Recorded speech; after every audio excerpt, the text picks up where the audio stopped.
একাদশ এবং দ্বাদশ শ্রেণীর প্রাণপ্রিয় শিক্ষার্থীবৃন্দ, তোমাদের সকলকে স্বাগত জানাচ্ছি। আমি জয়তুশীল সহকারী অধ্যাপক, বান্দরবান ক্যান্টনমেন্ট পাবলিক স্কুল ও কলেজ। প্রাণপ্রিয় শিক্ষার্থীবৃন্দ, লক্ষ্য করবে একাদশ শ্রেণীর জন্য 80 এবং দ্বাদশ শ্রেণীর জন্য 142তম অনলাইন ক্লাস। আশা করছি তোমরা আমাদের এই ক্লাসগুলো প্রতিনিয়ত দেখছো এবং আমাদের সাথেই আছো। আজকে যে বিষয়টা নিয়ে আমি আলোচনা করব, লক্ষ্য করো প্রিয় শিক্ষার্থীবৃন্দ। জীববিজ্ঞান বিষয় দ্বিতীয় পত্রের ইন্ট্রোডাকশন টু অ্যানিম্যাল, প্রাণীর পরিচিতি, যেটা গ্রাসহপার ঘাসফড়িং থেকে লেসন 4 ঘাসফড়িং এর সিলম সম্পর্কিত যা আছে বইয়ে, ডাইজেস্টিভ সিস্টেম এন্ড ডাইজেশন, পরিপাকতন্ত্র, পরিপাক, এটুকু বিষয় নিয়ে আমি একটু কথা বলবো। খেয়াল করো, ঘাসফড়িং এর সিলম ও অন্তর্গঠন, coelom and internal structures of grasshopper. Coelom এর ব্যাখ্যা, আসলে এই প্রত্যেকটা টার্মের ব্যাখ্যা দিতে গেলে সময় সাপেক্ষ ব্যাপার, আর এত সময় ধরে একটি ক্লাস তোমরা হয়তো বা দেখো না, এই বিষয়টা মাথায় আছে। আমার প্রাণীর পরিচিতি, অ্যানিমাল ডাইভার্সিটি অ্যান্ড ক্লাসিফিকেশন, এইখানে যদি তোমরা দেখো, সিলমের ব্যাখ্যা আমি বহুবার দিয়েছি, অনেকভাবে দিয়েছি, সুতরাং এটা নতুন করে দিতে যাওয়াটা আসলে সময় কালক্ষেপণ হবে আর কি। যাই হোক, তো এখানে আমরা একটু দেখি কি বলছে। শুধু ভ্রূণেই গার্ভটি সিলম আকারে অবস্থান করে, সিলম আকারে অবস্থান করে। আগের ক্লাস দেখলে এটা বুঝে গেছে, আমি আর বলছি না।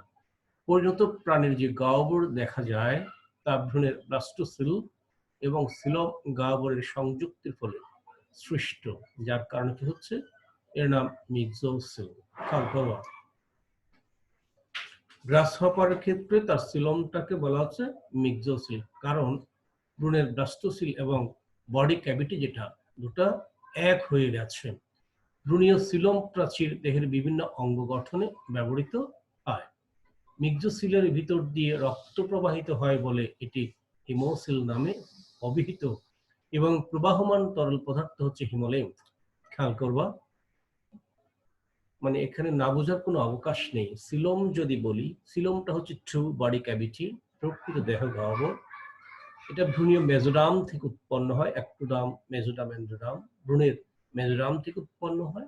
ভ্রূণীয় যে স্তর বা জার্মিনাল লেয়ার ভ্রূণের মেজোডাম থেকে তৈরি হয়। এবং আরেকটি চমৎকার বিষয় হলো, এই সিলমের উভয় দিক থেকে, তার যে বাহিরের দিক এবং ভেতরের দিক, উভয় দিক থেকে পেরিটোনিয়াম পর্দা দ্বারা পরিবৃত থাকে। বাহিরের দিকটা হচ্ছে প্যারাইটাল পেরিটোনিয়াম, ভেতরের দিকটা হচ্ছে ভিসেরাল পেরিটোনিয়াম। এভাবেই গাহ্বরটা সুরক্ষিত থাকে, এবং এটাই হলো সিলম বা ট্রু ক্যাভিটি, যেটা মানুষের ক্ষেত্রে আছে, আর অনেক প্রাণীর ক্ষেত্রে আছে। জাস্ট একটা এক্সাম্পল দিলাম। কিন্তু এই পরিণত প্রাণীর ক্ষেত্রে এসে ভ্রূণীয় ডেভেলপমেন্টের সময়, অর্থাৎ শুক্রাণু এবং ডিম্বাণু যখন মিলিত হয়, এই মিলনের পরে দেখো একটা ডিম থেকে আজকের আমি তুমি এসেছি, তাহলে কত ধরনের পরিবর্তন এখানে সাধিত হয়েছে। এই যে ডিমটা জাইগোট, এই কোষ কিন্তু একটাই, শুক্রাণু একটা কোষ, ডিম্বাণু একটা কোষ। শুক্রাণু যখন ডিম্বাণুর সাথে মিলিত হলো, তখন যে জাইগোট, এই জাইগোটটা কিন্তু একটা কোষ। দুটি কোষ, একটি শুক্রাণু একটা ডিম্বাণু মিলিত হলো, জাইগোট হলো। জাইগোটটা কিন্তু এখন একটি কোষ। এটা যখন বিভাজন হলো, প্রোএমব্রায়ো, দুই কোষে পরিণত হলো, তখন কিন্তু এটা দুই কোষ। এইভাবে পরিবর্তনের মধ্যে দিয়ে আজকে আমি তুমি আমরা প্রত্যেকে এক একটি প্রাণীতে পরিণত হয়েছে। এরকম পরিবর্তনের এক একটা ডেভেলপমেন্টাল স্টেজের বিভিন্ন ক্ষেত্রে এর বিভিন্ন নাম আছে, জাইগোট, মরুলা, ব্লাস্টুলা, গ্যাস্ট্রুলা, এই ধরনের বিভিন্ন নাম আছে। তো এরকম ব্লাস্টুলা পর্যায়ে যে একটা ক্যাভিটি, ব্লাস্টোসিল, এই ব্লাস্টোসিলটা সিলম গহ্বরের সাথে একত্রিত হয়ে যায় কিছু কিছু ক্ষেত্রে, বা যে সকল ক্ষেত্রে, এর নাম হয় তখন মিক্সোসিল, যেমন গ্রাসহপারের ক্ষেত্রে। তো সিলোমে কখনো রক্ত আসবে না, রক্ত কখনো সিলোমের মধ্য দিয়ে প্রবাহিত হবে না, এটাই হলো সিলোমের জন্য প্রযোজ্য। বাট যখন কোনো বডি ক্যাভিটিতে সিলোমটা চলে আসে, তখন সেই বডি ক্যাভিটির নাম হয়ে যায় হিমোসিল। এটার নাম হয়ে যায় হিমোসিল। এটার নাম কি হয়ে যায়? হিমোসিল। এটাকে আর ট্রু সিলোমের আওতায় না রেখে আমরা হিমোসিলে নিয়ে আসছি। কারণ মানুষের যে বডি ক্যাভিটি, রক্তে বডি ক্যাভিটি কখনোই আসবে না। রক্তটা হৃৎপিণ্ড এবং ব্লাড ভেসেলের মধ্যে থেকেই, অর্থাৎ একটা ক্লোজড একটা সার্কুলেটরি সিস্টেমের মধ্যে আবদ্ধ থেকেই সমগ্র দেহে রক্তটা পরিবাহিত হবে। কিন্তু গ্রাসহপারের ক্ষেত্রে রক্তটা বডি ক্যাভিটিতে চলে আসে। এরকম রক্ত দ্বারা আপ্লুত যে ক্যাভিটি, সেটি হলো হিমোসিল, এবং এদেরকে ওই যে ব্লাস্টোসিলের সাথে এক হয়ে যাওয়ায় মিক্সোসিল, আবার এর মধ্যে দিয়ে যে তরলটা প্রবাহিত হয় সেটাকে বলা হয় হিমোলিম্ফ। আশা করি এবার বুঝছো। খেয়াল করো, দেহের পৃষ্ঠদেশে রক্ত সংবহন তন্ত্রের এওতা ও হৃদযন্ত্র। আমি একটু দ্রুত করছি, টাইম অনেক কম। এইখানে যে ছবিটা আছে এগুলো একটু দেখে নিবা, কোনটা এওটা বলছে, কোনটা হৃদযন্ত্র বলছে, কোনটা অস্ট্রিয়া বলছে। এগুলো আরো ধাপে ধাপে ক্লিয়ার হবে যখন পরিপাক তন্ত্র পড়াবো, রক্ত সংবহন তন্ত্র পড়াবো, স্নায়ুতন্ত্র পড়াবো, তখন আরো ক্লিয়ার হবে। বাট এখন এইভাবেই বইয়ে আছে, আমি আগাচ্ছি, এই সবকিছু সেন্স একসাথে দেওয়া সম্ভব হবে না। দেহের পৃষ্ঠদেশে রক্ত সংবহন তন্ত্রে এওচা ও হৃদযন্ত্র, অঙ্কুয় দেশে স্নায়ুরজ্জু এবং দেহের মাঝ বরাবর পৌষ্টিক নালীর বিভিন্ন অংশ অবস্থান করে। সম্মুখ অংশের তলদেশে লালাগ্রন্থি প্রসারিত থাকে। মধ্য ও পশ্চাৎ পৌষ্টিক নালীর সংযোগস্থলে অসংখ্য সুতার মতো ম্যালপিজিয়ান নালিকা হিমোসিলে বিস্তৃত। হিমোসিলের অভ্যন্তর অন্যান্য অঙ্গাণু দেখা যায়। কি বলছে দেখো, দেহের পৃষ্ঠদেশে থাকে রক্ত সংবহন তন্ত্রে এওটা ও হৃদযন্ত্র, হিমোসিলে। অঙ্কীয় দেশে স্নায়ুরজ্জু এবং দেহের মাঝ বরাবর পৌষ্টিক নালীর বিভিন্ন অংশ অবস্থান করে। সম্মুখ অংশের তলদেশে লালাগ্রন্থি প্রসারিত থাকে। মধ্য ও পশ্চাৎ পৌষ্টিক নালীর সংযোগস্থলে অসংখ্য সুতার মতো ম্যালপিজিয়ান নালিকা হিমোসিলে বিস্তৃত। এই ম্যালপিজিয়ান নালিকা হলো গ্রাসহপারের রেচন অঙ্গ, এক্সক্রিটরি অর্গান। হিমোসিলের অভ্যন্তর অন্যান্য অঙ্গাণু দেখা যায় বা থাকতে পারে বা থাকে। ঘাসফড়িং এর এই হলো মোটামুটি হিমোসিল নিয়ে কথা। হিমোসিল কি, এটুকুই প্রশ্ন শুধু এখান থেকে হবে। হিমোসিল কি, জাস্ট বোর্ড এক্সামের জন্য এটুকুই প্রশ্ন। তবে অ্যাডমিশন টেস্টের জন্য তুমি যদি মেডিকেল ভর্তি পরীক্ষা দিতে যাও তাহলে একটু দেখে নিবে যে হিমোসিলে কি কি থাকতে পারে বা আছে, এটুকু প্রশ্ন হতে পারে। ঘাসফড়িং এর পৌষ্টিক তন্ত্র দেখো, ডাইজেস্টিভ সিস্টেম অফ গ্রাসহপার কি বলছে। ঘাসফড়িং এর খাদ্যাভ্যাসের সাথে পৌষ্টিক তন্ত্র অভিযোজিত এবং প্রধান দুটি অংশ নিয়ে গঠিত, যথা পৌষ্টিক নালী ও পৌষ্টিক গ্রন্থি। ছকের মাধ্যমে পৌষ্টিক তন্ত্রের বিভিন্ন অংশ দেখানো হলো। এই যে পৌষ্টিক তন্ত্র, পরিপাক তন্ত্র না, একটু খেয়াল করো, পুষ্টি থেকে পৌষ্টিক, পৌষ্টিক তন্ত্র এবং পরিপাক তন্ত্রের মধ্যে সাদৃশ্য যেমন আছে, কিছুটা অমিলও আছে, ব্যাপারটা বুঝে আসতে হবে। পুষ্টি প্রক্রিয়াটা কিন্তু খাদ্য গ্রহণ, পরিপাক, পরিশোষণ, আত্তীকরণ এবং নিঃসরণ এই 5টি পর্যায়ের সমন্বয়ে গঠিত। স্প্রেস ধাপ 5টি বিপাকীয় ক্রিয়ার সমন্বয়ে গঠিত। এই 5টি ধাপ মিলেই পুষ্টি প্রক্রিয়া, এবং পুষ্টি থেকে পৌষ্টিক আর পরিপাকটা তারই একটি অংশ। যাই হোক, পৌষ্টিক তন্ত্রকে দুভাগে আমরা ভাগ করতে পারি বা করা হয়েছে, পৌষ্টিক নালী এবং পৌষ্টিক গ্রন্থি। পৌষ্টিক নালীটাকে দেখো, আলিমেন্টারি ক্যানেল 3 ভাগে ভাগ করা হয়েছে, স্টোমোডিয়াম, মেসেন্টেরিয়াম এবং প্রোক্টোডিয়াম। আবার পৌষ্টিক গ্রন্থিটাকে দেখো, লালাগ্রন্থি, মেসেন্টেরিয়ামের অন্ত আবরণ এবং হেপাটিক সিকা। স্টোমোডিয়ামে দেখো মুখ ছিদ্র, গলবিল, গ্রাসটনিক, ক্রপ গিজার্ড। প্রোক্টোডিয়ামে দেখো ইলিয়াম, কোলন, রেক্টাম এবং পায়ু ছিদ্র। দেখো, এই পৌষ্টিক তন্ত্রের সংক্ষিপ্ত বর্ণনা এখানে দেওয়া আছে। পৌষ্টিক নালী, আলিমেন্টারি ক্যানেল। ঘাসফড়িং এর পৌষ্টিক নালী সরল প্রকৃতির এবং মুখ ছিদ্র থেকে পায়ু ছিদ্র পর্যন্ত দেহের মধ্যরেখা বরাবর সোজা নালী হিসেবে অবস্থিত। বর্ণনার সুবিধার জন্য পৌষ্টিক নালীকে 3টি অঞ্চলে ভাগ করা হয়েছে, স্টোমোডিয়াম, মেসেন্টেরিয়াম, প্রোক্টোডিয়াম। এটা হচ্ছে অগ্র, একটা মধ্য, একটা পশ্চাৎ অন্ত্র। স্টোমোডিয়াম বা অগ্র পৌষ্টিক নালী দেখো, স্টোমোডিয়াম আর ফোরগার্ড, অগ্র অন্ত্র, অগ্রান্ত্র। এটি মুখ ছিদ্র থেকে গিজার্ড পর্যন্ত বিস্তৃত। পৌষ্টিক নালীর প্রথম অংশ ভ্রূণীয় একটোরাম থেকে উদ্ভূত। এই অংশটির অন্তঃপ্রাচীর কাইটিন নির্মিত, শক্ত আবরণে আবৃত। এটি প্রধানত নিচে উল্লেখিত অংশগুলো নিয়ে গঠিত। এইখানে একটু খেয়াল করবা, এখানে একটু খেয়াল করো। দেখো বলছি, দেখো ঘাসফড়িং এর পৌষ্টিক নালী সরল প্রকৃতির এবং মুখ ছিদ্র থেকে পায়ু ছিদ্র। পায়ু ছিদ্র তো একেবারে এখানে দেখানো আছে, মুখ ছিদ্রটা দিকে দেখানো না, কারণ মুখটা তার উল্টো দিকে। বর্ণনার সুবিধার জন্য এই পৌষ্টিক নালীকে স্টোমোডিয়াম, মেসেন্টেরিয়াম, প্রোক্টোডিয়াম এখানে ঠিক সেভাবে দেখানো হয় না, কারণ বর্ণনায় আমরা দেখবো স্টোমোডিয়াম বললে অগ্রভাগে, অগ্র অন্ত্র, মেসেন্টেরিয়াম হলো মধ্য অন্ত্র বা মধ্যান্ত্র, প্রোক্টোডিয়াম হলো পশ্চাৎ অন্ত্র। আমরা যখন পড়ছি তখন এখানে একটু দেখে নেই, এই যে গ্রাস নালী বা ইসোফেগাস, এই ক্রাপ, এটা থলের মতো অংশ। এরপরে লালা গ্রন্থি দেখতে পাচ্ছ, লালা গ্রন্থি আছে এখানে দুপাশে। গিজার্ড, এই যে স্ট্রাকচারটা গিজার্ড, এই যে স্ট্রাকচারটা গিজার্ড, এগুলো হচ্ছে হেপাটিক সিকা, এই যেগুলো হেপাটিক সিকা।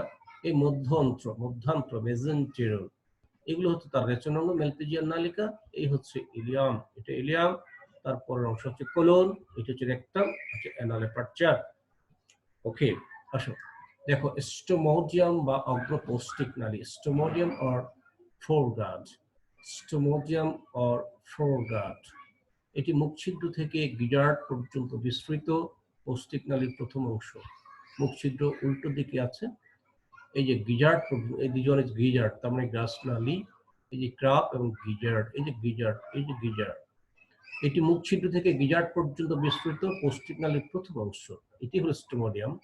ভ্রূণীয়, একটি খেয়াল রাখবা, ভ্রূণের যে তিনটি লেয়ার, একটোরাম, মেজোরাম এবং এন্ডোরাম, ভ্রূণীয় একটোরাম থেকে উদ্ভূত এই অংশটির ভেতরের প্রাচীর বা অন্তঃপ্রাচীর কাইটিন, এখানে মূলত ইংলিশ কাইটিন বানানটা ছিল এমন হয়ে গেছে আর কি, CHITIN, কাইটিন নির্মিত শক্ত আবরণে আবৃত। এটি প্রধানত নিচে উল্লেখিত অংশগুলো নিয়ে গঠিত, যেমন মুখছিদ্র। এটি প্রাক মৌখিক প্রকোষ্ঠ, প্রি ওরাল ক্যাভিটি বা সিবেরিয়াম নামক প্রকোষ্ঠের গোড়ায় অবস্থিত ছিদ্র বিশেষ। প্রকোষ্ঠটি মুখোপাঙ্গে বেষ্টিত থাকে। কাজ, সিবেরিয়ামে খাদ্যবস্তু গৃহীত হয় এবং মুখছিদ্র পথে খাদ্য দেহে প্রবেশ করে। আসলে এই যে সিবেরিয়ামটা কি, অনেক সময় এটা নিয়ে প্রশ্ন হয়। বলছে দেখো, প্রাক মৌখিক প্রকোষ্ঠ, প্রি ওরাল ক্যাভিটি বা সিবেরিয়াম নামক প্রকোষ্ঠের গোড়ায় অবস্থিত ছিদ্র বিশেষ। এই ছিদ্রটা যেখানে অবস্থিত তার আগে একটা প্রাক মৌখিক চেম্বার বলছে। আমরা যেমন দুটি ঠোঁটের ভিতরে যে হা করলে যে একটা ক্যাভিটি দেখা যায়, সেটা হলো আমাদের mouth cavity, buccal cavity. But grasshopper বা আরশোলার ক্ষেত্রে এই ধরনের ক্যাভিটি নাই। তার কিছু মাউথ প্যাডস আছে। মাউথ প্যাডস গুলো ক্লোজলি অ্যারেঞ্জ যখন হয়, তখন মনে হয় মুখছিদ্রের সামনে একটা চেম্বার তৈরি হয়। এটাই হলো সিবেরিয়াম বা প্রাক মৌখিক প্রকোষ্ঠ। খেয়াল করো, তার যে মুখছিদ্রের অস্তিত্ব আছে, যে পথে খাবারটা যাবে। তো খাবার যখন মাউথ প্যাডস দ্বারা খাবারটা ধরে, ধরার পরে খাবারটাকে যখন মানে ক্লোজলি নিয়ে আসে, তখন মাউথ প্যাডসগুলো ক্লোজলি অ্যারেঞ্জড হয়, তখন মনে হয় যেন সামনে একটা চেম্বার তৈরি হয়েছে। সেটাই হলো প্রাক মৌখিক প্রকোষ্ঠ বা সিবেরিয়াম। এটি প্রাক মৌখিক প্রকোষ্ঠ বা সিবেরিয়াম নামক প্রকোষ্ঠের গোড়ায় অবস্থিত ছিদ্র বিশেষ। প্রকোষ্ঠটি মুখোপাঙ্গে বেষ্টিত থাকে। কাজ দেখো, সিবেরিয়ামে খাদ্যবস্তু গৃহীত হয় এবং মুখছিদ্র পথে খাদ্য দেহে প্রবেশ করে। গলবিলে চলে আসো। মুখছিদ্রটি ছোট নলাকার ও পেশিবহুল। গলবিল উন্মুক্ত গ্রাসনালীর আগের অংশ হচ্ছে গলবিল ফ্যারিংস, এর মাধ্যমে খাদ্যবস্তু ইসোফেগাস বা গ্রাসনালীতে প্রবেশ করে। গ্রাসনালীতে চলে আসে। এটি গলবিলের পিছনে সরু সোজা নলাকার পাতলা প্রাচীর, এখানে র হবে, প্রাচীর, এটা র বিশিষ্ট নালী। এই যে গ্রাসনালী খাদ্যবস্তু মুখ থেকে বহন করে ক্রপে নিয়ে আসে একটা থলের মতো গঠন। তাহলে ক্রপটা কি, এটা পরীক্ষায় প্রশ্ন হয়, ক্রপ কি? গ্রাসনালী স্ফীত হয়ে, গ্রাসনালীটা ক্রমান্বয়ে স্ফীত হয়েছে। মোচাকার, যে কলার মোচা বা মোচাকার একটা থলের মতো ও পাতলা প্রাচীরযুক্ত ক্রপ গঠন করে। কাজ দেখো, খাদ্যবস্তু কিছু সময়ের জন্য এখানে জমা থাকে। ক্রপের সংকোচন প্রসারণে খাদ্য কিছুটা চূর্ণ হয় এবং লালার এনজাইম পরিপাকের সূত্রপাত ঘটায়। এখানে খাবার কিছুটা, যে ক্রপটা যখন কন্ট্রাকশন এন্ড রিল্যাক্সেশন এক্সপানশনের মাধ্যমে খাদ্যবস্তুটাকে কিছুটা কি করে গ্রাইন্ড চূর্ণ বিচূর্ণ হয় এবং লালার পরিপাকের সূচনা এখানেই শুরু হয়। মূলত দেখো, গিজার্ড বা প্রোভেন্ট্রিকুলাস, এই যে গিজার্ড, এটা একটা চমৎকার পরীক্ষায় প্রশ্ন হয় গিজার্ড নিয়ে, পরীক্ষায় প্রশ্ন হয় ক্রপ নিয়ে। এটি ক্রপের পরবর্তী ত্রিকোণাকার, বেশ শক্ত পুরু প্রাচীর বিশিষ্ট এবং অন্তঃপ্রাচীরের কাইটিনময় ছটি, খেয়াল রাখবে এটা, দাঁত, ছটি অনুলম্ব ভাঁজ নিয়ে গঠিত অংশ। দাঁতের পিছনে চুল ও ছটি পেট থাকে। এর পরের অংশে থাকে পিছনে প্রসারিত কপাটিকা। খেয়াল করো, সব ছটি দাঁত, ছটি অনুলম্ব ভাঁজ নিয়ে গঠিত। দাঁতের পেছনে চুল মানে পশম ও ছটি পেট, সব ছয়। খেয়াল করো, এই হলো গিজার্ড। মূলত এখানে খাবারটা আরো বেশ ভালোভাবে চূর্ণ বিচূর্ণ হবে। কাজ দেখো, গিজার্ডের দৃঢ় সংকোচন প্রসারণ খাদ্যকে চূর্ণ করে। পেটের চুলগুলো খাদ্যকণাকে মেসেন্ট্রনে বা মধ্যান্ত্রে প্রবেশের সময় ছাঁকনির কাজ করে এবং কপাটিকাগুলো খাদ্যকে বিপরীত দিকে আসতে বাধা দেয়। এই খাদ্য যেটা মেসেন্ট্রনে আসবে, সেটা যেন বিপরীত দিকে যাওয়া যায়, এই জন্য কপাটিকা আছে এখানে ভেতরে, ইনসাইডে, এবং খাবারটা এখানে অবশ্যই গিজার্ডে চূর্ণ বিচূর্ণ হবে এবং সেখানকার ভিতরে যে চুলের মতো স্ট্রাকচার, সেগুলো খাবারটাকে ফিল্ট্রেশনের মতো, ছাঁকনির মতো কাজ করে, ফিল্টারের মতো কাজ করে। মেজেন্টেরন বা মধ্যপৌষ্টিকনালী বা পাকস্থলী, এই যে দেখো মেজেন্টেরন, গিজার্ডের পর থেকে শুরু করে উদরের মধ্যাংশ পর্যন্ত বিস্তৃত পাতলা প্রাচীর বিশিষ্ট অংশটি মেজেন্টেরন। এটি ভ্রূণীয় এন্ডোরাম স্তর থেকে সৃষ্টি হয়। মনে রাখবা, মেজেন্টেরন ভ্রূণের এন্ডোরাম থেকে সৃষ্টি হয় এবং এর অন্তঃপ্রাচীর কিউটিকলের পরিবর্তে পেরিট্রপিক পর্দা নামক বৈষম্যবেদ্য পর্দা দিয়ে আবৃত। এটা পরীক্ষায় প্রশ্ন হয়, পেরিট্রপিক পর্দা ব্যাখ্যা দিচ্ছি আমি। মেসেন্টেরনের অগ্র ও পশ্চাৎ প্রান্তে পেশির বলয় বা স্ফিংটার, স্ফিংটার হচ্ছে পেশি বলয়। পেশি বলয় একটু বোঝানোর জন্য বলি, পেশি বলয়টা কি? তুমি যখন ওয়াশরুমে যাচ্ছ, টয়লেট করছো, হ্যাঁ, স্টুলটা মানে ফিকাল ম্যাটারসটা তোমার শরীর থেকে বেরিয়ে যাচ্ছে, পরক্ষণে সেটা আবার নিয়ন্ত্রণে নিয়ে আসছো। এই যে নিয়ন্ত্রণে নিচ্ছ, আবার এটাকে এক্সপালশন করে দিচ্ছ, এক্সপেলড আউট করে দিচ্ছ টু অ্যানাল অ্যাপারচার। এখানে পেশির একটা কন্ট্রোল আছে, এইখানে পেশির রিং আছে, সেটাই সেই ধরনের গঠনগুলো হলো স্ফিংটার। মেসেন্টেরন এবং স্টোমোডিয়ামের সংযোগস্থলে 6 জোড়া ফাঁপা লম্বা মোচাকার থলি থাকে। এটা খেয়াল করুন, মধ্যান্তর এবং স্টোমোডিয়াম। স্টোমোডিয়াম হলে আমরা আরেকটু পরে দেখবো, মানে এই মেসেন্টেরনের পরে এই যে এখানে ধরে নিতে পারো ইনসাইডে 6 জোড়া ফাঁপা লম্বা মোচাকার থলি থাকে। আচ্ছা, সেটা কি আমি পরে বলছি। পেরিট্রফিক আসে, পেরিট্রফিক পর্দা কি? খাবারটা যখন নালীর ভিতরে যায়, তখন খাবারের খাদ্যবস্তুর আঘাত থেকে এর অন্তঃপ্রাচীর রক্ষা পাওয়ার জন্য এর চতুর্দিকে একদম পাতলা বৈষম্যিত পর্দার মতো একটা স্ট্রাকচার তৈরি হয়। সেই পর্দাটাই হলো পেরিট্রফিক পর্দা। পরীক্ষায় প্রশ্ন হবে পেরিট্রফিক পর্দা কি? এই খাবারটা যখন অন্ত্রে যাচ্ছে, তখন খাবারের যে খাদ্য কণা তার আঘাত থেকে অন্ত্রের প্রাচীরকে সুরক্ষা দেওয়ার জন্য অন্ত্রের প্রাচীরের চতুর্পাশে খাদ্যবস্তুকে ঘিরে পাতলা বৈষম্যবদ্ধ পর্দা তৈরি হয়, সেটিকে বলা হয় পেরিট্রফিক পর্দা। যাই হোক, খেয়াল করো, এই যে বলছে এই মেসেন্টেরন এবং স্টোমোডিয়ামের সংযোগস্থলে, এখানে হ্যাঁ ঠিক আছে, এটা আগে বাদ করে গেছে। স্টোমোডিয়াম তো এদিকেই সামনে হবে, এই মেসেন্টেরন তার সংযোগস্থলে ঠিক এই জায়গায় স্টোমোডিয়াম সংযোগ, এটা একটা গুরুত্বপূর্ণ অংশ। মেসেন্টেরন এবং স্টোমোডিয়ামের সংযোগস্থলে 6 জোড়া ফাঁপা লম্বা মোচাকার থলি থাকে। এই যেগুলোর কথা বলছে, এই যেগুলোর কথা, স্টোমোডিয়াম হচ্ছে সামনের দিকে মুখচিত থেকে গিজার্ড পর্যন্ত, তারপরে মেসেন্টেরন, এই দুটো সংযোগস্থলে এই 6 জোড়া এদের নাম কি? সেগুলো হচ্ছে গ্যাস্ট্রিক সিকা বা হ্যাপাটিক সিকা। পরীক্ষা প্রশ্ন হবে, ইভেন মেডিকেল ভর্তি পরীক্ষায় প্রশ্ন হবে। প্রতি জোড়া হ্যাপাটিক সিকার একটি সামনের দিকে, অন্যটি পিছন দিকে প্রসারিত। মেসেন্টেরনের অন্তঃপ্রাচীর স্তম্ভাকার অন্তঃত্বকীয় কোষে, কলামনার এন্ডোডার্মাল কোষে গঠিত এবং এটি ভাঁজ হয়ে অসংখ্য বিলায় গঠন করে। মেসেন্টেরনের শেষ অংশে অসংখ্য সূক্ষ্ম চুলের মতো এবং হলদে বর্ণের অঙ্গাণু থাকে। এগুলো ম্যালপিজিয়ান নালিকা, যা মূলত রেচনাঙ্গ হিসেবে কাজ করে। মেসেন্টেরনের, এখানে একটা একার হবে, মেসেন্টেরনের গহ্বর বা ক্যাভিটি বা লুমেন এই খাদ্যবস্তুর পরিপাক ঘটে এবং এর প্রাচীর অবস্থিত বিলায় আঙুলের মতো কিছু অবিক্ষেপ খাদ্যরস শোষণ করে। এখানে গিজার্ডের প্রস্তুত সেটটা দেখানো হয়েছে, ওই যে অনুদৈর্ঘ্য ভাঁজ, এই যে অনুদৈর্ঘ্য ভাঁজ 1 2 3 4 5 6, বৃত্তাকার পেশি বলয়, এপিথেলিয়াম, এই যে এপিথেলিয়াম, লুমেন, এই যে লুমেন, এবং দাঁতের মতো যে গঠন বলেছে, এই যে দাঁতের মতো গঠন 1 2 3 4 5 6, এই হলো। যাক, এরপরে আসো, কাজ তো গেল। প্রক্টোরিয়াম, পশ্চাৎ পৌষ্টিক নালী, এটি পৌষ্টিক নালীর শেষ অংশ, যা ভ্রূণীয় একটোরাম থেকে উদ্ভূত এবং অন্তঃপ্রাচীর কিউটিকল দিয়ে আবৃত। নিচে বর্ণিত 4টি অংশ। ইলিয়ামের পরে কি বলছে? কোলন, রেকটাম, পায়ুছিদ্র। তাহলে আমরা একটু দেখি কোথায় কোথায় আছে। এই যে ইলিয়াম, এই যে কোলন, এই যে রেকটাম, এই যে পায়ুছিদ্র। যা আমরা আগাই। ইলিয়ামে কি বলছে? ইলিয়ামের বানানটা কিন্তু ই দিয়ে। কেন বললাম? আই দিয়ে একটা ইলিয়াম আছে, সেটা হলো অস্থির ক্ষেত্রে পাওয়া, আর ইন্টেস্টাইনের ক্ষেত্রে ই দিয়ে, ইলিয়াম। পরীক্ষায় প্রশ্ন হয় ইলিয়ামের পার্থক্য। ইংলিশে বানানটা থাকবে একটা ই দিয়ে, একটা আই দিয়ে। ইলিয়াম হলো অন্ত্র, পাকস্থলী সংক্রান্ত। অন্ত্রের এটা ডাইজেস্টিভ সিস্টেমের অংশ। পাকস্থলী ঠিক না, ডাইজেস্টিভ সিস্টেমের অংশ। ইলিয়াম এটি প্যাঁচবিহীন চওড়া নলাকার প্রথম অংশ। কাজ, এর প্রাচীরের মাধ্যমে পরিপাককৃত খাদ্যরস শোষিত হয়। ওকে, তারপরে আমরা আসি কোলন। এটি ইলিয়ামের পিছনে অবস্থিত সরু নলাকার অংশ। কাজ, পাচিত খাদ্যবস্তুর বাকি অংশ পানি সহ শোষিত হয়, শোষণ ঘটে এখানে। রেকটাম বা মলাশয়, যেখানে স্টুলটা ফিক্যাল ম্যাটারসটা জমা হয় থাকে, এটি পৌষ্টিক নালীর সর্বশেষ স্ফীত ও প্রাচীরযুক্ত অংশ। এর অন্তঃস্থ প্রাচীরে 6টি রেকটাল প্যাপিলা, বহু বচনে দেখো প্যাপিলি নামক অনুলম্ব ভাঁজ রয়েছে।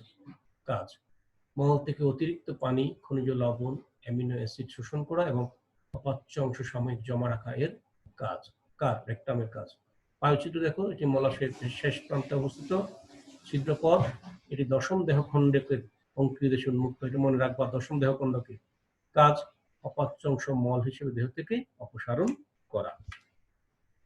পৌষ্টিক গ্রন্থিতে আসো, যেহেতু আমরা পৌষ্টিক তন্ত্র পড়ছি, এখন নালী পড়েছিলাম এতক্ষণ, এখন গ্রন্থিটা তাড়াতাড়ি শেষ করবো, টাইম প্রায় 20 মিনিটের মতো ওভার।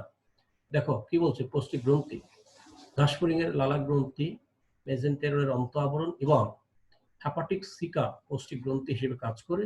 নিচে সব অংশের সংক্ষিপ্ত বর্ণনা দেওয়া হলো। এখানে লালা গ্রন্থিটার ছবিটা আমি দেখিয়েছি আর কি, দেখে নিবা। লালা গ্রন্থি খেয়াল করো, সেলিভারি গ্ল্যান্ডস, এটি ঘাসফড়িং এর প্রধান পৌষ্টিক গ্রন্থি। খেয়াল করো প্রধান, কারণ এখানে মেজেন্টেরনের অন্ত আবরণ আছে, হেপাটিক সিকাও আছে, তারাও পৌষ্টিক গ্রন্থি হিসেবে কাজ করে। প্রধান পৌষ্টিক গ্রন্থি হচ্ছে সেলিভারি গ্ল্যান্ড বা লালা গ্রন্থি। ট্রপের নিচে ক্ষুদ্র শাখা প্রশাখা যুক্ত একজোড়া লালা গ্রন্থি অবস্থিত। লালা গ্রন্থির নালী লেবিয়ামের গোড়ায় গলবিলে উন্মুক্ত হয়। লালাটা মিশ্রিত হয়ে খাদ্যবস্তুটাকে পরিপাকের ক্ষেত্রে ভূমিকা রাখে। কাজ, লালা গ্রন্থি থেকে নিঃসৃত লালা রস খাদ্য গলাধকরণ ও চর্বণে সাহায্য করে। কিছু শর্করা জাতীয় খাদ্য পরিপাকেও এটি ভূমিকা পালন করে। মেজেন্টেরন বা মধ্য পৌষ্টিকনালীর অন্ত আবরণ। মেজেন্টেরনের অন্তঃপ্রাচীরে বেশ কিছু ক্ষরণকারী কোষ আছে, যা থেকে পাচক রস ক্ষরিত হয়। ক্ষরিত পাচক রস খাদ্য পরিপাকে অংশ নেয়। পরের স্লাইডে আসি। হেপাটিক সিকা, অগ্র ও মধ্য পৌষ্টিকনালীর সংযোগস্থলে অবস্থিত কোন আকৃতির 6 জোড়া লম্বা স্বচ্ছ নালিকাকে হেপাটিক সিকা বা গ্যাস্ট্রিক সিকা বলে। পরীক্ষায় প্রশ্ন হবে কয় জোড়া? 6 জোড়া। কয়টি? 12টি। কাজ দেখো, হেপাটিক সিকার অন্তঃপ্রাচীরে অবস্থিত ক্ষরণকারী কোষ থেকে পাচক রস ক্ষরিত হয়ে খাদ্য পরিপাকে সহায়তা করে। খাদ্য গ্রহণ ও পরিপাক, ফিডিং এন্ড ডাইজেশন। খাদ্য দেখো কি খায়, ঘাসফড়িং সম্পূর্ণ তৃণভোজী বা শাকাহারী প্রাণী। ঘাস, শস্যদানা, লতাপাতা খেয়ে এরা জীবন ধারণ করে। এদের খাবারে শর্করা, আমিষ ও স্নেহ জাতীয় সমস্ত উপাদানই থাকে। খাদ্য গ্রহণ পদ্ধতি দেখো, ঘাসফড়িং এর যে মুখোপাঙ্গ তা শুধু চিবানোর কাজে ব্যবহৃত হয়, তাই এদের খাদ্য গ্রহণ কি চর্বণ, চিউইং টাইপ, চিউইং, এখানে চিউইং বানানো CHEWING, এবং মুখোপাঙ্গকে চর্বণ উপযোগী বা ম্যান্ডিবুলেট মুখোপাঙ্গ বলে। এটা পরীক্ষা আসবে। ম্যান্ডিবুলেট মুখোপাঙ্গ কি? ঘাসফড়িং এর মুখোপাঙ্গ কি ধরনের? চিউইংও হবে, ম্যান্ডিবুলেটও হবে, অর্থাৎ কি করে? চর্বণে সহযোগিতা করে। ঘাসফড়িং প্রথমে ম্যাক্সিলারি ও লেবিয়াল পাল্পের সাহায্যে তার মুখোপাঙ্গে আছে খাদ্য নির্বাচন করে। অগ্রপদ, লিব্রাম এবং লেবিয়াম খাদ্যবস্তু আটকে ধরে। ম্যান্ডিবল ও ম্যাক্সিলি খাদ্যবস্তুর ক্ষুদ্র অংশ কেটে চোষণ করে। পরিপাকে আসো, খাদ্য প্রাকমৌখিক প্রকোষ্ঠে পৌঁছার পরই লালা গ্রন্থি নিঃসৃত লালা রস এর সাথে মিশ্রিত হয়। লালা রসে অ্যামাইলেজ, কাইটিনেস ও সেলুলেস এনজাইম থাকে, যা বিভিন্ন শর্করাকে আদ্য বিশ্লেষণ করে। খাদ্যবস্তু প্রাকমৌখিক প্রকোষ্ঠ থেকে ক্রপে পৌঁছায়। এখান থেকে গিজারে প্রেরিত হয়। আংশিক পরিপাকৃত খাদ্য গিজারে প্রবেশ করলে কাইটিনময় দাঁতে পিষ্ট হয়ে অতি সূক্ষ্ম কণা সম্বন্ধে পেস্টে পরিণত হয়। এগুলো গিজারে অবস্থিত সূক্ষ্ম ক্রমে পরিশ্রুত হয়ে মেজেন্টেরনে প্রবেশ করে। তারপরে কি বলছে? মেজেন্টেরনের অন্তর্গাত্র এবং হেপাটিক সিকা ক্ষরণ ও শোষণ তলরূপে কাজ করে। মেজেন্টেরনে মল্টেজ, ট্রিপটেজ, এমাইলেজ, ইনভার্টেজ, লাইপেজ প্রভৃতি এনজাইমের উপস্থিতিতে খাদ্যবস্তু সরল তরল খাদ্যরসে পরিণত হয়। পরিপাকৃত খাদ্য মেজেন্টেরনের কোষীয় প্রাচীরের মাধ্যমে পরিশোধিত হয়ে হেমোসিলে প্রবেশ করে সারা দেহে পরিবাহিত হয়। অজীর্ণ খাদ্যবস্তু কোলনের ভিতর দিয়ে মলাশয়ে পৌঁছার আগেই কোলনের প্রাচীর তা থেকে পানি, লবণ, অ্যামিনো অ্যাসিড ও অজৈব আয়ন শোষণ করে নেয়। পরে কঠিন অপাচ্য বস্তু মলরূপে বায়ুপথে বাইরে নির্গত হয়। এই হচ্ছে মোটামুটি তোমাদের ক্লাস। এখানে লালা গ্রন্থিটাকে আর একটু দেখালাম, এখানে পরিপাক তন্ত্রটাকে একটু দেখালাম। এটা মূলত আরশোলার, আসলে প্র্যাকটিক্যালি এটাই করতে হবে। ঘাসফড়িং এরটাও এটাই, এভাবেই। পরীক্ষায় ঘাসফড়িং দিলে ছবি তুমি এটাই আঁকলে হবে, ঘাসফড়িং লিখলে হবে, আরশোলা দিলেও এটাই আঁকলে হবে। এটাই আমরা পড়াই, প্র্যাকটিক্যালি আরশোলাটাই করানো হয়। মোটামুটি এই দেখো, এই যে লালা গ্রন্থি, এই যে লালা এখানে জমা হয়, এই যে অন্ননালী, এই যে ক্রপ, এই যে গিজার্ড, এই যে হেপাটিক সিকা, এই যে মেসেন্টেরম, তারপর দেখো মেলপিজিয়ান নালিকার রেচনাঙ্গ, এরপরে দেখো ইলিয়াম কোলন, কোলনের পরে রেক্টাম, তারপরে এনাল অ্যাপারচার। আশা করি বুঝতে পেরেছ। এখানে শেষ করব এবং ধন্যবাদ দেব। তার আগে হোমওয়ার্ক দিচ্ছি, ঘাসফড়িং এর পৌষ্টিকতন্ত্রের বিবরণ দাও। তোমরা আমাদের সাথে থাকবে এবং রীতিমতো ক্লাসগুলো ফলো করবে। কখন শিক্ষা প্রতিষ্ঠান খুলে, আসলে যতই সরকারের ঘোষণা থাক আমরা কোনো নিশ্চিত হতে পারছি না। তারপর আমাদের প্রার্থনা থাকবে যেন ইন টাইম স্কুল খুলে দেয় সরকার ঘোষিত সময়ে এবং পরিস্থিতি যেন ভালো হয়। সবাই স্বাস্থ্যবিধি মেনে চলবে, ভালো থাকবে, সুস্থ থাকবে। মনে রাখবে, যত পড়ো তত বড়। The more you read, the greater you are. ছাড়ো ফেসবুক, ধরো টেক্সট বুক। যাই হোক, best of luck, thank you very much.